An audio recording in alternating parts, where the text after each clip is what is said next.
Hello, it's Robert Miner with Dynamic Traders Group with our DT Daily 3-minute update and trade strategy. Well, it hasn't exactly been daily lately because I've been doing a bit of traveling, getting around during the summertime with the family in North Carolina and the mountains and on the beach and that sort of thing. So we're stretching that daily a bit. Maybe a couple times a week. I've been doing it in 3 minutes. Well, I don't think I've done one of these within 3 minutes. And today it's going to be at least 5 or 6 minutes. I'm going to do a fast run through of 3 or 4 markets. I'm recording this after the market closes on Tuesday, July 30th, and tomorrow is an FOMC or a Fed announcement. And so what we're going to look at is 2 or 3 markets and the probable aftermath of these announcements. And I think I got 2 or 3 of these wired pretty tightly here. So what we look to do is to identify conditions with a high probability outcome and acceptable capital exposure before we put the trade on. So even if we're wrong, we have small losses. If we're right, the profit should be several times what the losses are. Okay, let's get started. We're going to take a look at the stock indexes. This is the SPX cash. I'm going to show you what I think is a bear setup, and oh my God, you're going to be sending me emails and Twitter comments. Miner, you've been bearish for a month. You've been calling tops for a month, and I have. Every time that we've had a daily momentum bearish reversal, each one of these tops over the last 4 or 5 weeks, indeed, I've looked at it as a setup to go short. There's been no follow through on either of them, and I'm taking those setups. I've had small profits, small losses. We've rarely had more than a couple days follow through. Why do I keep looking for tops? Well, we've had our weekly momentums have been overbought or bearish for several weeks. Now they've been bearish for a couple weeks, and frankly, we've just been flat for 2 weeks. So that's what we look at when we make a momentum bear reversal. We say the market ought to be sideways to down for blah, blah, blah, however much time, usually right after the reversal. 3 to 4 bars. If we make a weekly reversal, at least 3 to 4 weeks sideways to down. So that's a momentum reversal, not a price reversal. We take each price reversals when the higher time frame momentum has reversed, and so far, no follow through. Folks, we're now, here's one more time I'm going to call it. I can do a repeat, but here's why. For a couple reasons. Number one, on Monday, and this little inside day on Monday, we made a daily momentum bear reversal. The weekly momentum's already bearish, so I won't even go to that. But where are we pricing time-wise? Time-wise is that we measure each one of these advances. They've been anywhere from as short as 4 days to up to 7 days. Day number 6 was last Friday. So that was right in that 4 to 7 day time zone of each of these advances, which, boy, this is not, if you're looking at Elliott wave, this is not what you call an impulsive structure. Other than it's higher highs, higher lows, but they're overlapping. It's not a typical impulsive structure, but the fact is it continued higher.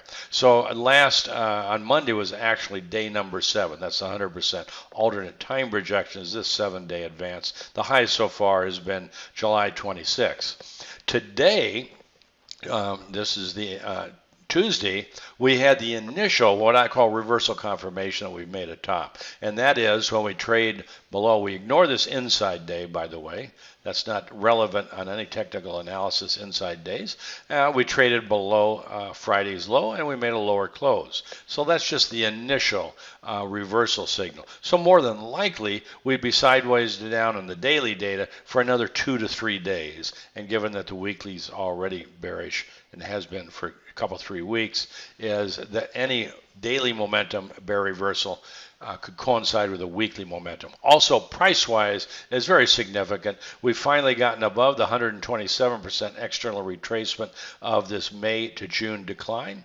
And once we confirm that this was an ABC, that's usually the minimum target. So we're into that target range now. And we came with just within ticks of the minor 127% external retracement, which would be the last final sort of minor target zone that would have in the upside. So we've got price relationships, we've got dual time frame momentum relationships, and frankly, if tomorrow was not the FOMC announcement, tomorrow Wednesday, I think it comes out about 2 o'clock, this would have been an immediate go short signal. But boy, you never want to take a trade the day before a Fed announcement, do you? Let's look at one other thing that's pretty compelling. Here's back in the May high, May 1st Fed announcement that happened to coincide with the high prior to a multi-week decline, pretty significant decline that happened over the next 3 to 4 weeks. We look at the relationship of the expiration. That's the options expiration, the prior Friday before, well, it would be 2 Fridays before that happened. And then there was a jobs report always that first Friday of the month. So look how these are assembled around each other. We got the expiration, moved right up into the Fed announcement, and then we continued down. We got the expiration the day after this minor low here on July 18th. We've moved sideways to up. Now, we haven't had the Fed announcement yet. We don't know if we've completed this top or if we're going to have some kind of spike up possibly to tomorrow or the next day before we continue lower, which I anticipate we're going to do. But boy, what a setup this is. So just be aware of that. And I know, don't tweet me, don't email me, don't tell me what are you doing, or don't try and tweet me and email and tell me, especially on Twitter, that you're the greatest market timer in the world. I'm not talking about me, but the person sending me these tweets. I get those all the time. And these are people that never trade. They don't have a face or a name on their Twitter accounts. They don't trade, and they don't have any kind of track record. Well, I take trades when the setup is there, and you can do it with acceptable capital exposure. And boy, I think tomorrow or the day after tomorrow is going to be another setup. I didn't take this one because it's the day before the Fed meeting, but I'm getting ready to pull that trigger on the short side once again. And I made a little bit, lost a little bit here. We'll see what happens next time. It's really going to take, at this point anyway, at least a close below this closing swing low and a trade below the swing low on July 18th to confirm that a weekly high is in place. That's a ways down. I like to pick tops, pick bottoms as long as I can do them with minimal capital exposure. So that's the stock indexes. Get prepared for that. I think the aftermath of the announcement is going to be several weeks sideways to down in the stock indexes. Well, this is Gold Daily, and what I'm going to talk about for gold is applicable to silver and the GDX as well. And that is, more than likely by the end of this week, we're going to have a top that's going to last for several weeks in gold. And I'm not even projecting we're going to make a new high, but we're going to be probably sideways up for another 2 to 3 days into the end of the week, and that's going to complete the advance from the May low. So where are we at kind of Elliott wise and some price wise, that sort of thing? Well, our weekly momentums are bearish and have been for a couple, 3 weeks. We made a bear reversal in the late June to early July in our weekly momentums, and again, that means we're going to probably be sideways to down for several weeks. And well, we're up $3 or $4 or something from that time several weeks ago. But again, we don't trade against a higher time frame momentum generally anyway, because a momentum reversal isn't necessarily a price high, but it means in this case, it was a bearish reversal in the weekly momentum. It means we're going to be probably sideways to down. At best, we're going to barely be edging up because we can't have bearish momentum and much in the way of rising prices. It's just not mathematically possible. So here we are. Probable ABCDE. We were looking at this as a correction over the past couple of 3 weeks or so. And does that mean we're going to make a new high? Not necessarily. The daily momentum is bullish. It's not overbought yet. Usually means we got 2 or 3 days to go sideways to up.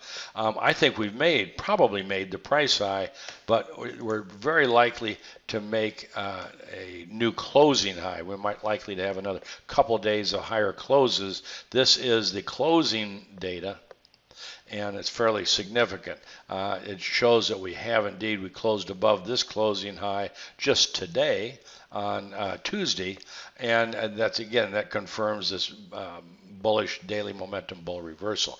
2 key time factors. Of course, we got the Fed announcement tomorrow. We can look back here. Fed announcement 3 days later, very significant high. Fed announcement 1 day later, very significant low that's lasted several months. So we got another Fed announcement coming up. We don't have those kind of significant reversals at each Fed announcement, but we do around a lot of them. This, by the way, is the last Fed announcement. 3 days later, made the top. That's basically lasted over the last 6 weeks or so, 5 weeks or so. So again, here's the two keys that I want you to be aware of. Low to high is August 1st. That's Thursday. Smaller time frame, low to high, that's Friday.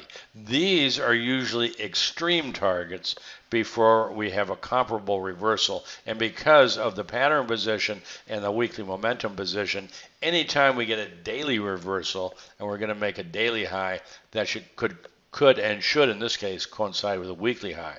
So, folks, this is what I think coming out of the Fed announcement tomorrow. We may have 1 or 2 days of gold, silver, GDX going higher, and that's going to finish off the advance excuse me, from the May 1st low. So be aware of that.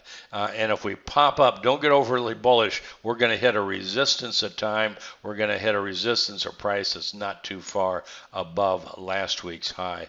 And more than likely, that's going to stop this advance, and we're going to be sideways to down for several weeks. This is the Euro, one of my favorite trading markets.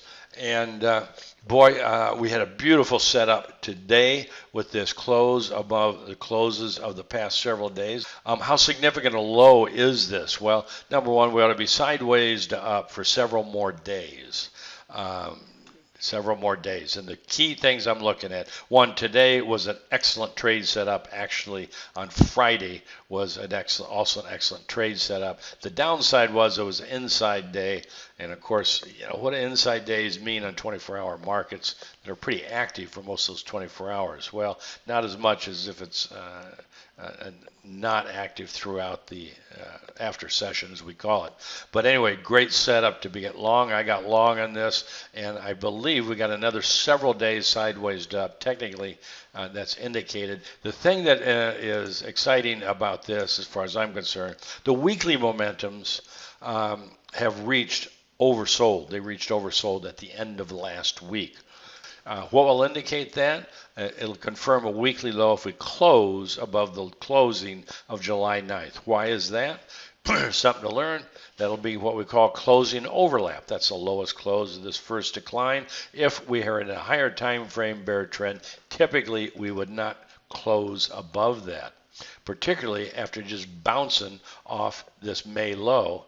I mean, just right off it. And we even made a daily close just pips below the low close there. But man, then we just turned around and bounced up. I think we got at least several days, maybe several weeks, sideways to up. And it was a great trade setup, and it's not too late. We're just in the initial stages, more than likely. So look to get long the euro for at least the next few days, potentially for several weeks. Great trade setup. If you like what you heard today and you learned something, retweet this, send it to your customers, your clients, your friends, whatever list you got.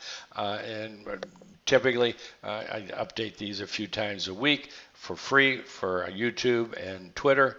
And of course, if you really want the whole story and you really want to learn something, for less than $35 a month, you get daily updates with the DT reports. Check them out at dynamictraders.com.